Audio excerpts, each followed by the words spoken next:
Le soir, un père et sa fille de 7 ans, Grace, sont assis sur le canapé. Alors, Grace, comment s'est passée ta journée à l'école? Bien, merci. On a fait des maths, de la grammaire et du sport.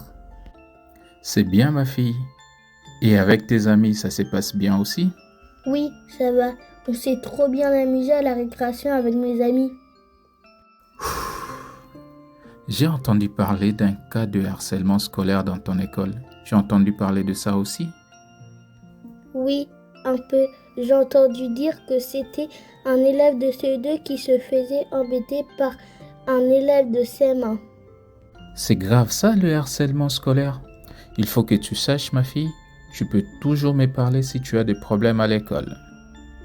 Je sais, papa. Tu sais c'est quoi le harcèlement scolaire?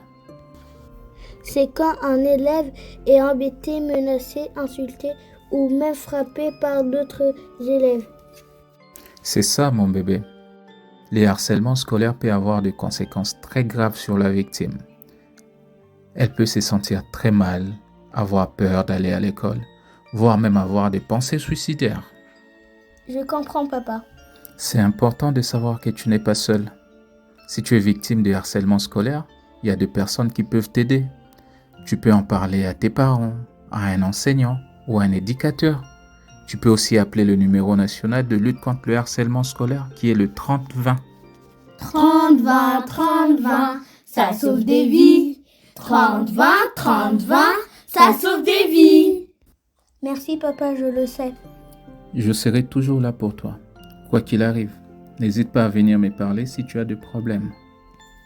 Merci, papa, je t'adore. Allez, serre-moi dans tes bras. Je t'aime, ma fille. Moi aussi, papa. Ce dialogue est important car il permet de sensibiliser les enfants au harcèlement scolaire dès leur plus jeune âge. Il est essentiel que les enfants sachent qu'ils ne sont pas seuls et qu'il y a des personnes qui peuvent les aider s'ils sont victimes de harcèlement et même s'ils ne sont pas directement concernés.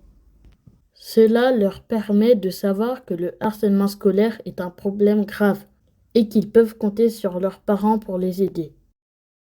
Le père dans ce dialogue joue un rôle important. Il montre à sa fille qu'il est là pour elle et qu'elle peut lui parler de tout. Il lui donne également des informations sur le harcèlement scolaire et sur les personnes à qui il peut s'adresser si elle est victime. Ce dialogue est un bon exemple de la manière dont les parents peuvent parler du harcèlement scolaire avec leurs enfants.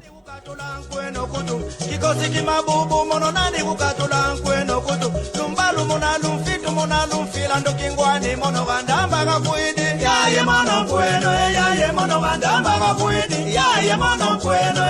mono gandamba ga fuidi.